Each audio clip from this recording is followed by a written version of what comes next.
everyone. Welcome to Economic Cool, the podcast that makes economics fun and easy to understand. I'm your host, Bovanantoo, my name, and today we are diving into a topic that's hotter than a bowl of sambal. Indonesia middle income trap. We have got a fantastic 90 minutes special lined up for you. And so grab your favorite snack and get comfortable. Well, this is a great intro, Pak Bovanantoo. I am Dr. Soffin, and I'm excited to break down this economy puzzle for our listeners. Young entrepreneur like Pak Eka. Thank you, Pak. And hello, everyone. I can't wait to have this podcast, and let's see what we are going to be discussing about in some times later. Hello all, I'm Christine. I'm IPMI student and really would like to learn more about the middle income trap and how is our solution to solve it. Alright, gang, let's start with the game to warm up our economic muscles. I will describe something and you guess what is this? Ready? Okay, ready, Pak. Okay, Ready. Bovanantoo. Let's go. Okay, here we go. It's like being stuck in Jakarta traffic, of course, but for an entire economy, you are moving, but not fast enough to get where you want to go. Different than KL. Okay, I know, Pak. I'm very familiar with this. Is it middle income trap, Pak? Pak? Yeah. Ding ding. We have a winner, Dr. Soffin. Can you give us a more detailed explanation of what is the trap it's all about? Yes, Pak Nanto, certainly. The middle income trap is an economic development phenomenon where a country that has attained a certain income level gets stuck in there. Imagine Indonesia's economy is like a video game. It's level up from the low income to middle income, but now it's struggling to reach the next level, the high income. So, Christine, what about you? I see. So it's like when you are learning a language. At first you make quick progress, but then you hit a plateau and struggle to become truly fluent. Yes, Yeah, that's great analogy, Christine. Dr. Soffin, could you elaborate on how economists classify these income levels? Yes, of course. The World Bank classifies economies into four income groups, I think. Yeah. So this is the lower middle, upper middle, and high income. As of 2024, Indonesia falls into the upper middle income category to reach the high income status. So Indonesia needs to significantly increase its gross national income per capita. What about you, Pak Eka? So Pak Dokter, where does exactly Indonesia position stands right now, Pak Dokter? Yes, as of our latest data, the Indonesia GNI per capita is around $4,050. Then to reach the high income status, it needs to surpass to $12,000. I think that is quite a leap.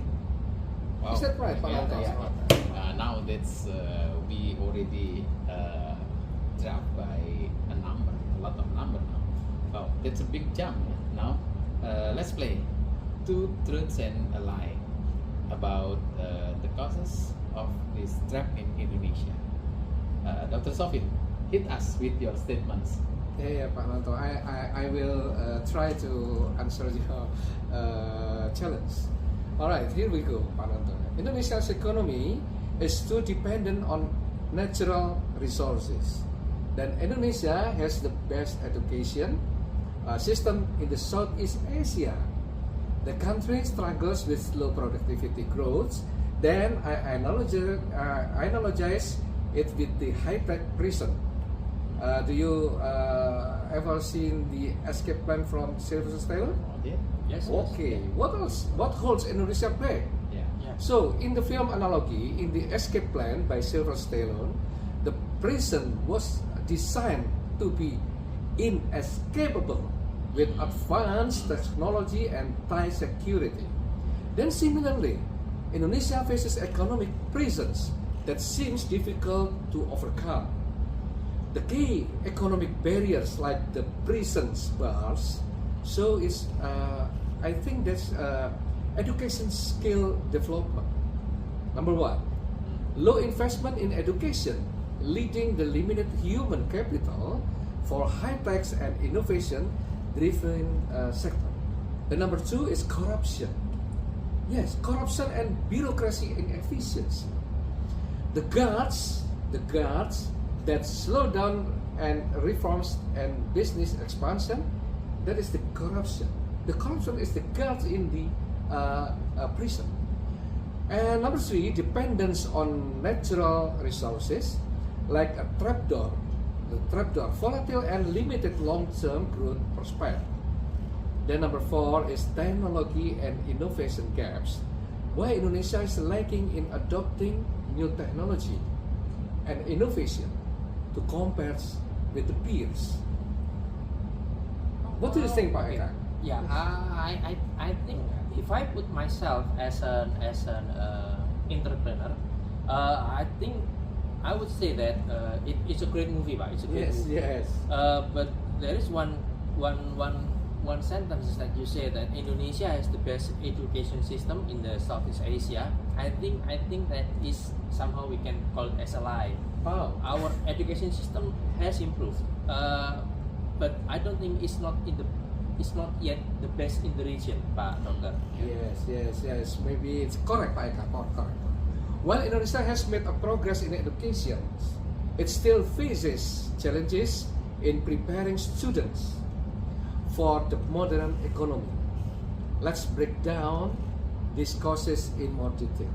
What do you think, Pak? Yeah, Bova? that's great. Yeah, now I think Pak Doctor now will be the economist or the politician. Yeah, I'll try. Okay, that's a great idea. Yes, Let's I'll start try. with the natural resources, resource dependence, and Yes. how big of an issue that is for Indonesia.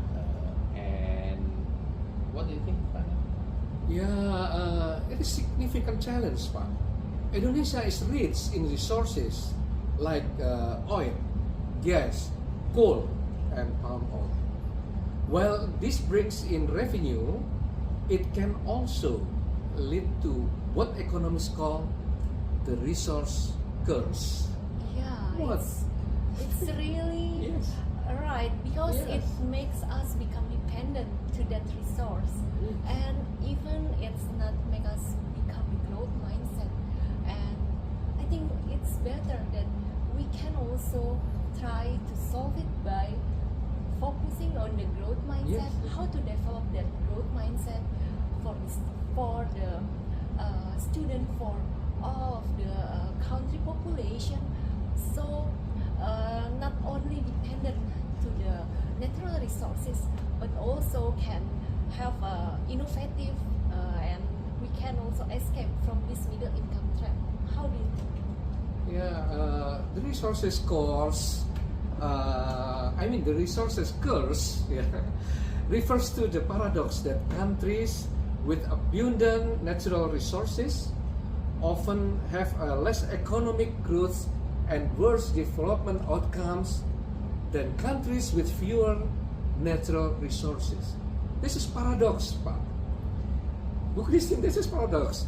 There are five pillars of economic transformation to get out of the middle income trap, so that Indonesia's economic growth grows at least 6%, even more than 7%. Number one, increase science and technology, innovation and economic productivity. Like science and technology, and innovation are not just a theory, Yeah. but must be implemented by industrial sectors. Just not a theory, but must be implemented by the industrial sectors. And number two, the implementation of green economy, like sustainable It's economy. preferable.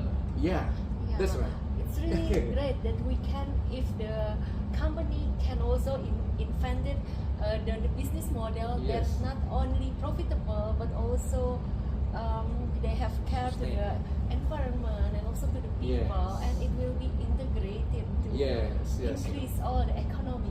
But in number three is now we enter the digital transformation.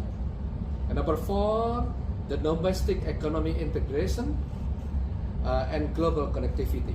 Indonesia is large, it's a huge country, so that it must integrate the economic relations of one region to another regions. The development of domestic economic value chains that can make Indonesia one of the economic powerhouse in the future. So, because the diversity of regional economies in Indonesia is the strength of the Indonesian economy. And number five, urban and rural areas must be used as source of future economic growth. It expected that the next 20 years, the Indonesian economy can grow 6 to 7%. But the problem is difficult to achieve because of many these three things. One is external problems, one of which is global economic factors. It is difficult to get out. Because looking at the global now, we have a war. Yes.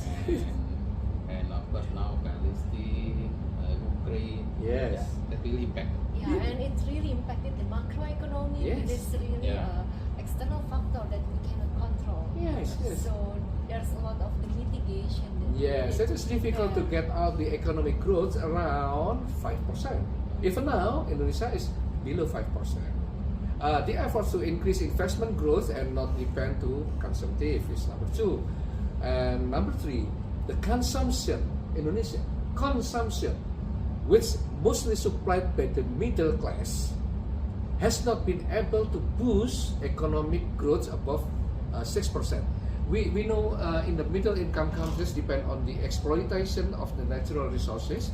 This is dependence often inhibits the economic diversification and innovation, which are necessary to escape the middle income trap. Some natural resource rich countries are trapped in this phenomenon, where they fail to transition to more technology-based economy or high value-added manufacturing. This thus unable to improve long-term prosperity. We remember the Dutch disease. Yes, this can happen for several reasons. Number one is volatility. Commodity prices can be very unstable, making it hard for resources dependent countries to plan their budgets. And Dutch disease, like I said before, this occurs when the resource sector booms, strengthening the currency and making other export less competitive. Lack of diversification, countries may neglect to develop other industries, leaving them vulnerability when resources price fall. So this is can happen. What do you think, Pak? Yes, Eka? I can see that that it would be a problem, Pak Dr. Yeah. And you said in the technology sector, we are always talking about the need to diversify and not to rely on a single product or market. Right, Pak? What do you think, Pak Nanto? Yeah, I'm still listening a process like our lecturer Yes. from Hong, because Yes. now I try to respond. But excellent point, Pak Eka. Now let's talk about the productivity growth. Pak Dr. Soffin, you mentioned previously this is a struggle for Indonesia. Can you elaborate here? Well, I'll try, Pak. Nanto.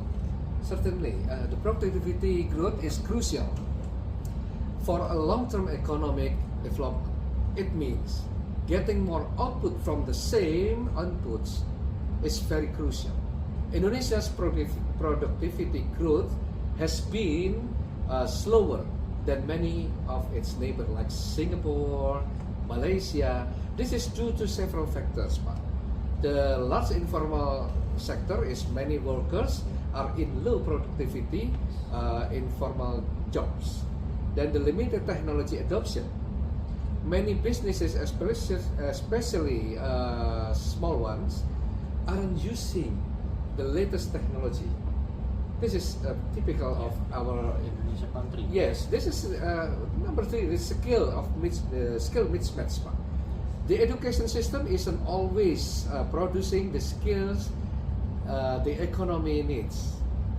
Yeah. That reminds me of Yes. our discussion that we have had in the economics class about human capital. Yes. How do you think the Indonesia education system factor into this, Doctor? I think it's a thesis, yeah. Yeah. Like a thesis. Yeah. So, great question, Bu Christine. Well, Indonesia has made strides in increasing access to education. Quality remains a concern. So, the country faces challenges in teacher quality and training, the curriculum relevance to job market needs, and access to higher education, especially in rural areas. What do you think, Pak Eka? Yeah, I think it's true, Pak Doctor. As an employer, I had experience that I can say that what I graduated from back many years ago is not what I'm doing for living right now. So I think that is one of the examples of the mismatch, and I think it's still happening right now. I would say that it's very hard to find students that graduates that we can say the right mix both for technical skill and soft skills, and also required precisely for the jobs, Pak. Yeah. Pak. Okay, I thought this is quite tough, yeah, for I think already more than 15 minutes, yeah. These are all fascinating points, yeah, for them how to play the economic rules. And now let's play again economic time machine. If we could transport Indonesia economy to another Asian country, pass, which one will be most helpful to learn from? How about South Korea? South Korea already successfully escaped from the middle income trap. Well, excellent choice, Bu Christine. South Korea's Not only drama Korea. yes, not Yeah. only drama Korea. Only K-pop, Pak. Not Only only K-pop. Yes, we know that South Korea is a country that successfully escaped in the middle income trap. They have an escape plan, I think, like Seven Stanley Yes. movie. Yeah. Yes, that is an excellent choice. South Korea economics transformation is often cited as a model for developing countries. And then let's break down what they did. 1.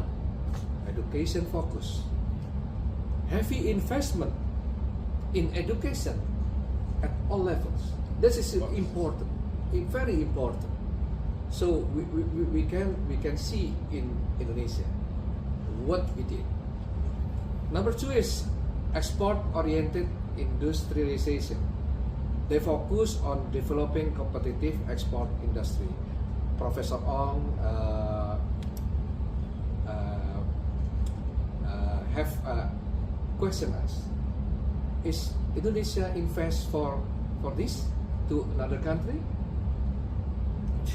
But another country invest for this in Indonesia. This is maybe we can think about it. The chaebol system, while controversial, this is large conglomerates drove much of Korea's industry development. Government-led development, the government played an active role in guiding economic development. This is the government led on development in South Korea. That's fascinating. Yes. Are there any other Asian countries Indonesia could learn from? Absolutely, Pak. Maybe China is the choice. China rapid development offers some lessons, Pak. Though its political system is very different, but China is also supposed to have the same problem, Pak, to get out of this middle income trap. Malaysia, another resource-rich country, has had some success in diversifying its economy. It's very interesting that China have the same problem to get out in the middle income trap. Yes. Yeah, it's good thing, Pak Doctor. As an employer, also as an entrepreneur, I found that those countries, both China and South Korea, are fascinating. They are doing excellent great in terms of what we call, fostering or taking innovations. Could we somehow dive deeper into that information, Pak Doctor? Yeah, I think that's a great idea, Pak Eka. Especially fostering innovation. So that's one gimmick. Yeah. Let's play our next game together. Yeah. The name is, because Pak Eka already tried to talk about the fostering innovation. Let's now Innovation Nation. We will each suggest one way that these countries promote innovation, and then discuss how Indonesia could apply it. Okay, thank you. I'll start with the first questions, Pak Bova. So, as I mentioned, I think South Korea is they are doing amazing supports for their R&D, research and development. I think they have spent over like 4% of their GDPs on research and development. Yeah, that's very fast, and I think it's one of the highest rates on the planet. Yeah. So South Korea is my first hand. The planet ya Pak Eka ya, not the world ya, Not super the world, planet. planet. Including Mars. I think including Mars, I think, yeah. Excellent point, Pak Eka. So Indonesia's research and development spending is less than 1% of GDP. Increasing this that could really boost innovation. And in China, we see also a lot of success with the innovation clusters, where university, research institute, and business are all located close together to encourage collaboration. Yeah, that's good. I think I never hear. I hear is a few years ago that in Bali, that sound like Silicon Valley. Yeah, Doctor. Yeah. I think how could Indonesia apply these ideas? Like previous another idea, make a Silicon Valley and Bali. Yes, maybe I think both are great suggestion. This Indonesia could increase government funding for R&D, offer tax incentive for companies that invest in R&D, then develop innovation cluster, perhaps starting in Jakarta or Bandung, and encourage more university industry partnerships. Encourage for partnership in university industry. Okay, that's good. Yeah. So I might highlight it for the 4 point. Yes. Increase government funding, Yes. offer tax incentive, Yes. develop innovation cluster, and encourage more university. That's education strengthening. Yes, partnership. capacity Yes. building. So I think those all sound like great ideas. Even we must explore more than the 4 highlight. Yeah. Yeah, Now, that's interesting, Pak. Yeah, Especially of course. for the university and industry partnership, it really can boost of course. the competency Yeah. of the student, the human capital. So they are competent not Yeah. only in the academic but Yeah. also in the soft skill, even in the technical, and they are ready to use, and even they really can Yeah. boost the economic of the country. That's a good vocation idea. Maybe I can have another before we get the break, because this already Very hot. quite hot. Very hard. and- We have to hear the music, I think. and yeah. Let's cool down. Let's cooling down Okay. for the music. Let's take a quick break for a moment, and maybe we can get some coffee, and we come back. We will dive into more a specific solution for Indonesian, and of course all the folks and all the audience, because this is just a very preliminary discussion about the middle track. So this is a quite good podcast, yeah, for us together, and we hope after this we can just make resume and combining with Prof. Ong, of course, our lecturer, our Yes. great lecturer there. Maybe Prof. Ong can get some idea to how to make our discussion more fruitful. Yes. Okay, let's a break.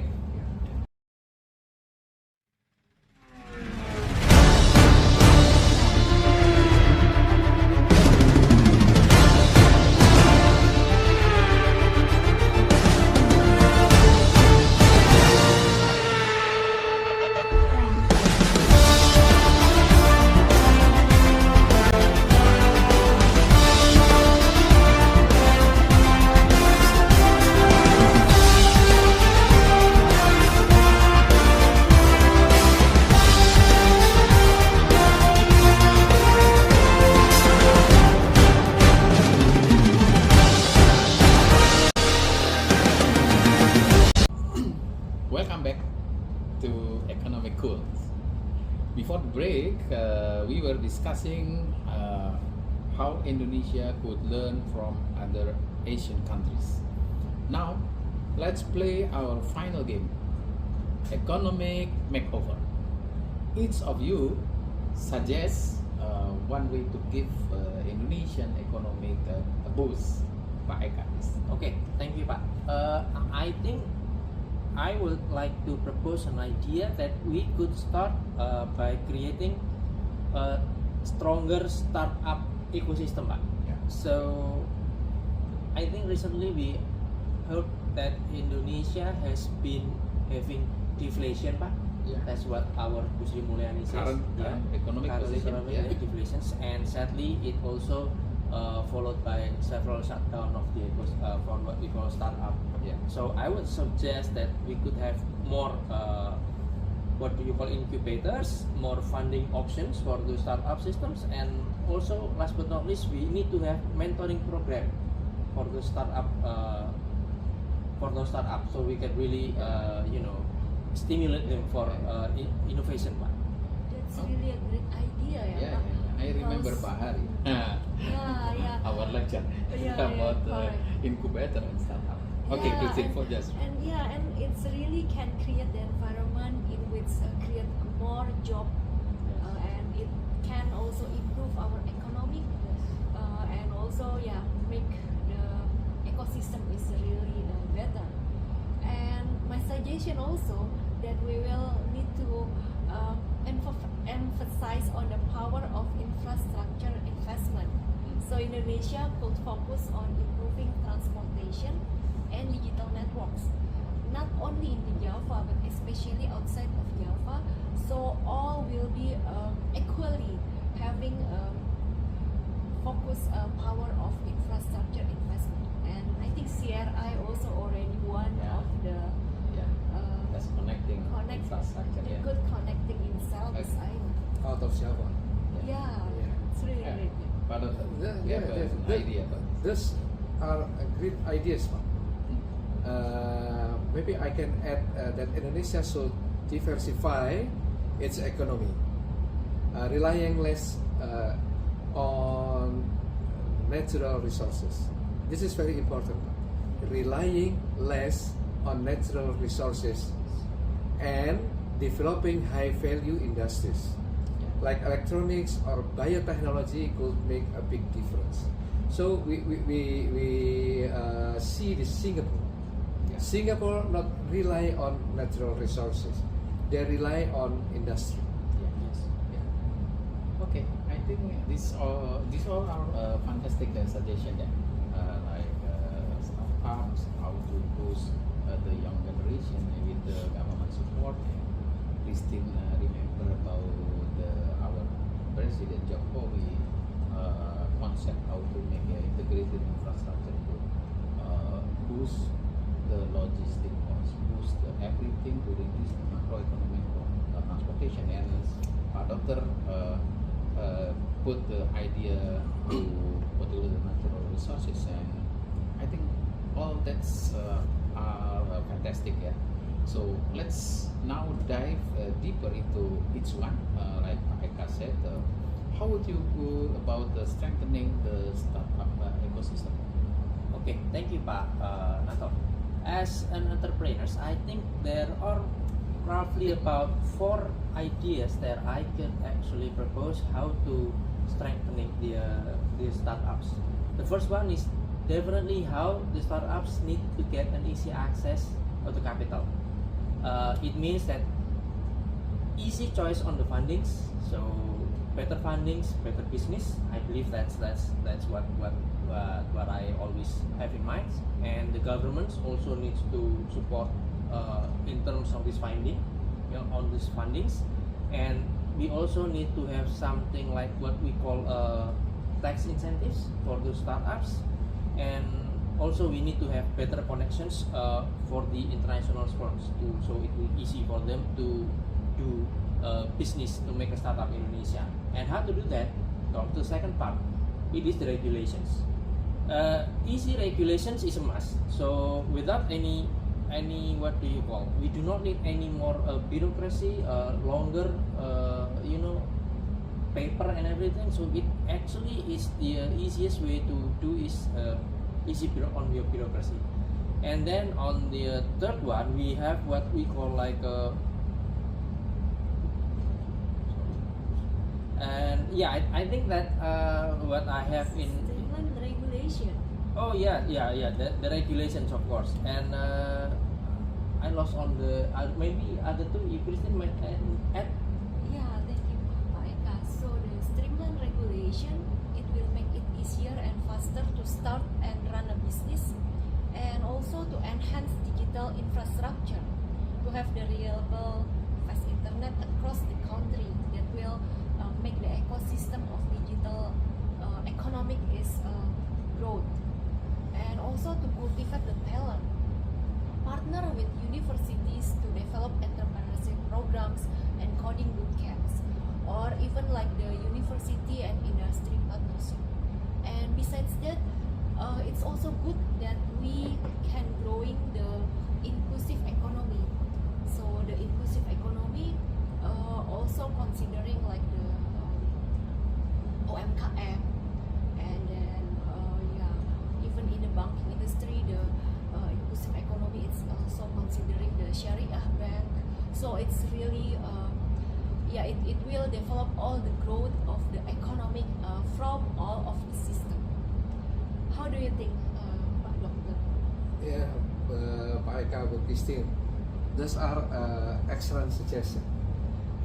Maybe I add that the government could also consider creating special economic zones, focuses on technology startup, similar to what China has done in Shenzhen. Of course.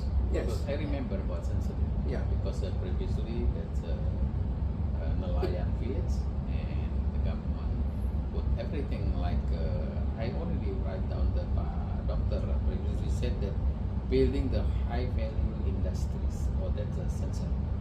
And now the city is growing fast. Growing fast. As one of the biggest support for industrial, electronic, and everything modern technology for the world. Yeah. And speaking about innovation in the digital economy, has anyone seen the movie?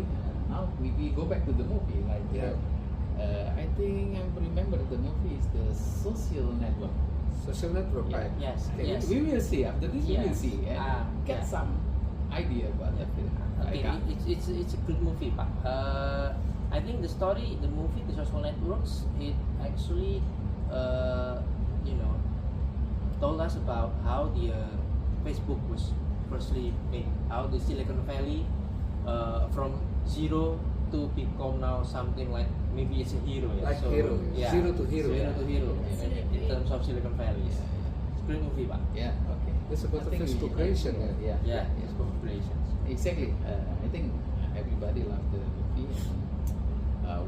It is set in a very different context, and I think it offers some interesting parallels to what we are discussing today. And the movie showcases how innovation, particularly in the technology sectors, can rapidly create value and transform economics. Yes, but agree with my discussion. And that's an interesting comparison, Pak. Like Mark Zuckerberg in the movie, young Indonesian entrepreneurs have the potential to create world-changing companies. Yeah. However, they need the right ecosystem to support them. Yeah, that's really great, Pak Doctor. And the movie also highlights the importance of education and skills. Zuckerberg's coding abilities were crucial to Facebook's success. Yeah, good. That's a great point. Yeah.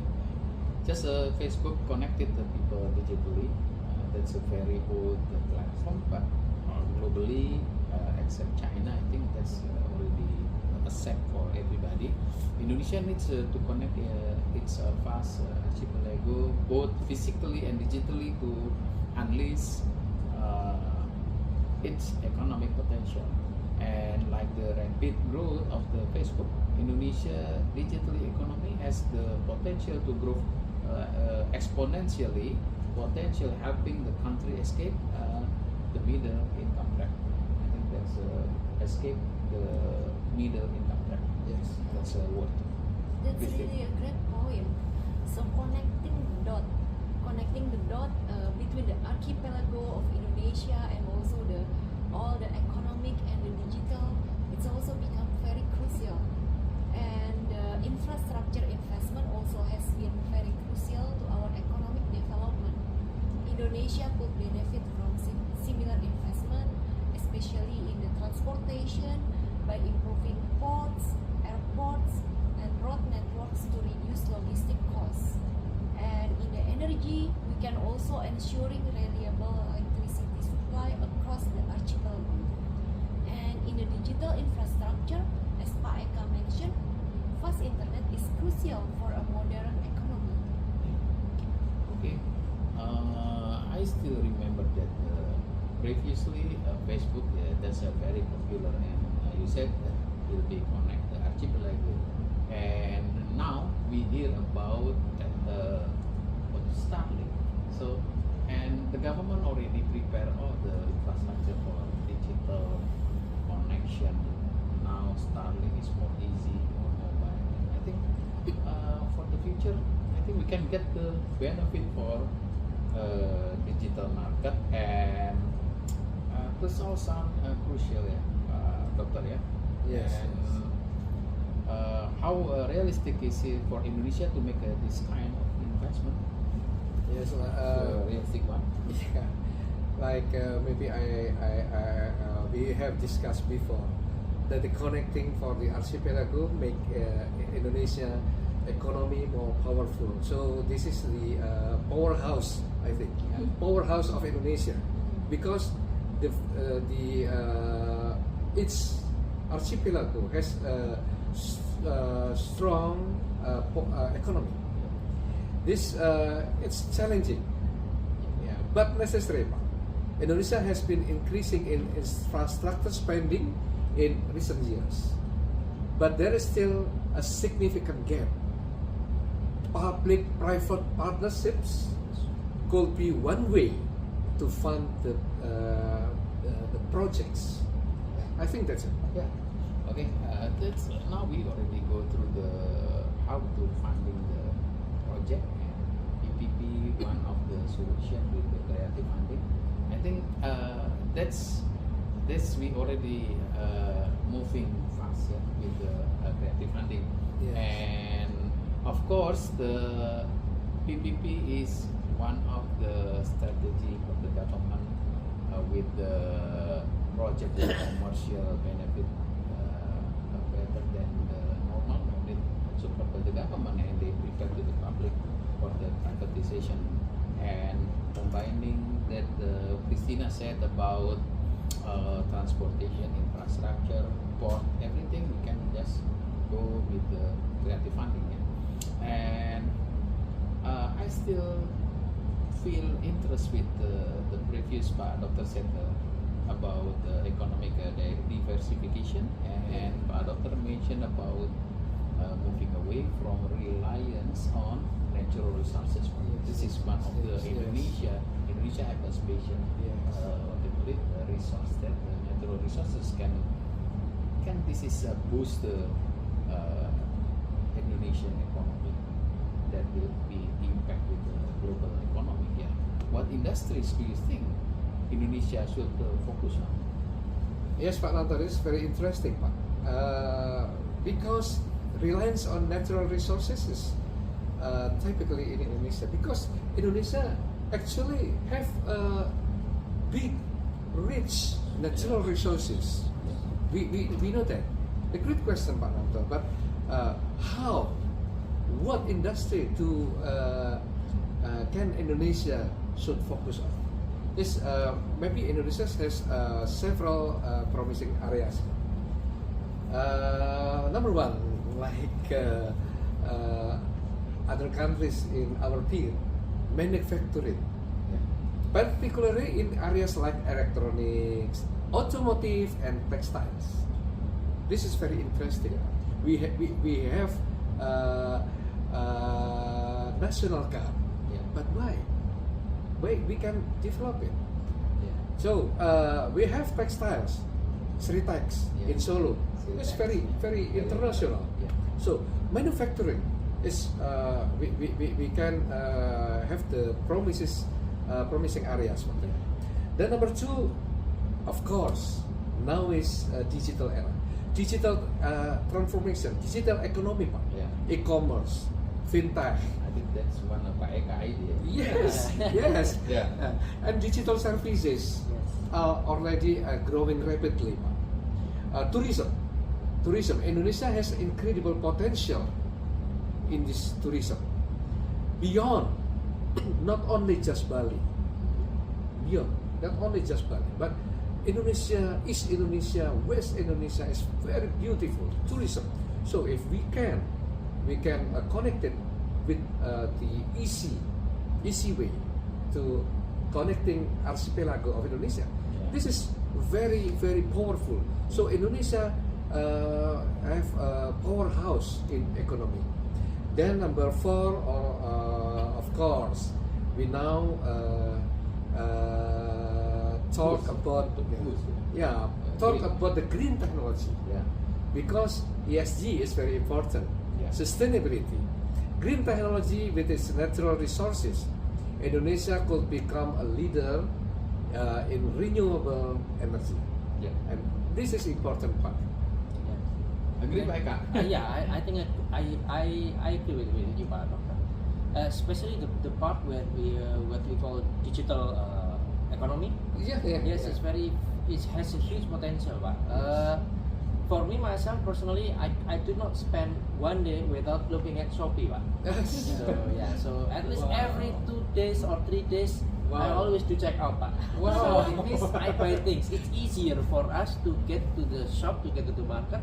We don't have to go out anywhere. They come to us, Pak. That is easy way and easy money. Easy money, Pak. Easy thing to do, Pak. Yes, That's interesting.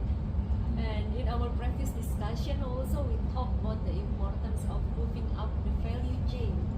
How do you think Indonesia can do this? Yes, excellent point, Christine. Moving up the value chain involves producing more complex and higher value products. For Indonesia, this could mean in palm, moving from just exporting raw palm oil to producing more processed products. Yeah. Then not just a raw, but we can produce. Yeah. We can Added produce. value. Yes, to added value. Yeah. Yeah. Not only raw material. Yeah. In manufacturing, shifting from the simple assembly to more complex manufacturing and even design. This is Pak Nanto expert. Yeah. Yeah. But in the digital economy, we are moving being a market for technology products to developing our own world-class software Yeah. and services. This is very important. We know as a market of everything. But why? Why can we produce? Why can we be producer? So it's like the competitive advantage also that we Yes. do produce, Yeah. right? Yes. Yeah. Okay. I think this is all our discussion is sound like we need to require a skilled workforce. That's one of the human resource nutrition we must break through for this. Yeah. And how can Indonesia prepare its people for these changes? Maybe strengthening capacity or comparing with other countries and have more vocation for the human resource. Maybe Yes, Pak Soffin. yes. This is very important because all of this depends on human resources. Human capital is very important for the changes. That's a crucial point. Indonesia needs to reform its education. Reform its education system is very important to focus more on a critical thinking and problem-solving skills, not on the theory, but implementing the theory is very important. We remember our class before that we have to have a vision and we have to make a strategy. Yes. But without implementing the strategy, without executing, it's just not a vision, it's just a hallucination. Yes. So reform this to education system, focus more problem-solving skills. And number two, expand vocational training programs aligned with the industrial needs. Yeah. This is very important. Encourage number three is encourage lifelong learning and reskilling programs for adults, just like continuing medical education in medical. Yeah. And attract back talented Indonesians who have studied or worked abroad. We have to attract them to come back to Indonesia. Don't come to another country, living in another country and die in another country. That's not good. We have to attract them to come back to Indonesia to build Indonesia. What do you think, Pak Eka? Yes. Yeah, I would like to add a couple more things on that idea, Pak Doctor. I think I also see that what we need is actually the skill in terms of digitalization, Pak Doctor, Pak Bovanantoo. All the skills like data analyticals and even coding, it's also very, very crucial these days. Even me personally, I send my 15 years old daughter to study coding, Pak. Wow. So I think that in the future we need to have that. But what I'm trying to say is maybe we need to have more on a general basis so that everyone can learn coding easily. Because what I do with my daughter, I do not think that it will find it easy for anyone to study coding. So we need to have more channel foundation for everyone to can study digital system. Fully agree with that, Pak Eka. And we see also in China that the government is playing a big role in guiding economic development. And how do you think the role that should Indonesian government play, Pak? The government has several important roles. Number one, setting all the overall economic strategy and priorities. And number two, providing a stable macroeconomic environment. Number three, investing in crucial public goods like education and infrastructure. And number 4, creating a regulatory environment that encourages the investment and innovation. And the last, facilitating international trade and investment.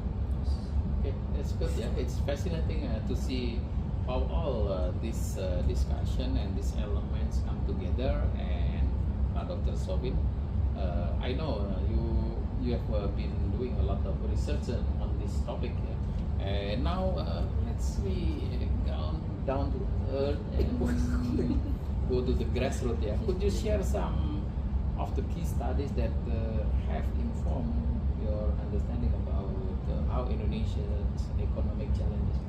Yes, Pak. We will go down to the earth again, Pak. Yeah. Certainly. There are several important studies, Pak, that provide valuable insights into Indonesia's economic situation. For instance, Yusuf and Summer published a paper in the Bulletin of Indonesian Economic Studies that discusses Indonesia's challenges in reducing inequality while maintaining economic growth under President Jokowi's administration. This is, I think. Yeah, I think that's very interesting, Pak Doctor. So, how does inequality factors into the middle income trap, Pak Doctor? Wow, this is a great question, Pak Eka. High inequality can slow down, Pak. Slow down the economic growth. High inequality can slow down the economic growth and make it harder to escape in the middle income trap.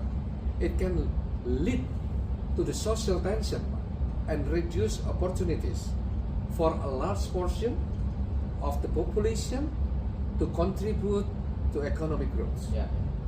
Are there any other studies you have recommended for our listener and want to dive deeper about into these topics? Yes, we now, after the down to earth, we now dive in. Yeah. How to do it? Yes, Yeah. absolutely. T. Kian Lee's books, Indonesia's Economy Since Independence. Yeah. This is important. Interesting, Pak. The book provides a comprehensive overview of the country economics development, Pak. It's particularly insightful on the persistent challenges of economic, the diversification that we've been discussing, Pak. Yeah, I'm curious about how Indonesia has handled the economic crisis in the past. Is there any studies on it? Yes, Bu Christine. There's a fascinating paper by Khatib Basri, Pak Khatib Basri. The title is A Tale of Two Crises, Indonesia's Political Economy. It compares Indonesia's performance during the 1997 and 1998 in Asian financial crisis and the 2008-2009 global finance crisis. It's a great read for understanding how Indonesia's economic resilience has evolved. Okay. I think that's all the book reference review sound like great resources for Yeah. reading together and for the audience, of course. Yeah. One last question, yeah, before we wrap up, and we'll talk a lot about the formal economy, but as I said before, now we already down to earth and we go to the grassroots. I know Indonesia has a large informal sector, so how does it that factor into our view, please? Yeah, that's a crucial point. There's an excellent paper by Rothenberg and friends. The title is Rethinking Indonesia's Informal Sectors. That dives into this issue, Pak. The large informal sector presents both challenges and opportunities for Indonesia's development. On one hand, it provides employment for many people. But on the other, it often involves low productivity works and can be a barrier to economic advancement. I think, wow, that's it sounds like escaping from the middle income trap. It's a complex challenge that requires action on many fronts. This is the last before we wrap up again. Let's do a quick lightning round in one word. What does Indonesia economic need most? Maybe we can just more one word, more boosting. Yes. Pak Eka, please. Innovation, Pak. Christine. Infrastructure. Diversification. That's good. I think that's all the three words from our guest in the today podcast, and those are three excellent prescriptions for Indonesia economic health. To sum up, we have discussed about how Indonesia can escape the middle income trap by fostering innovation and strengthening the startup ecosystem, investing in critical infrastructure, diversifying the economy away from natural resources, improving education and workforce skills, moving up global value chains. It's a big challenge, but with its young population now in Indonesia, growing digital economy and abundant resources, Indonesia has the potential of to become a high income country. Okay, well, folks, that's all the time we have for today, and extended the episode of Economic Cool.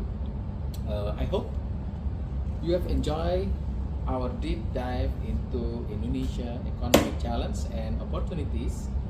Remember, whether you are running a country or just running to the warung, understanding economics can help you make a better decision. Well, Thanks for listening, and don't forget to subscribe for more economic adventures. This is Bovanantoo signing off. See you from the IPMI library. see you. See you.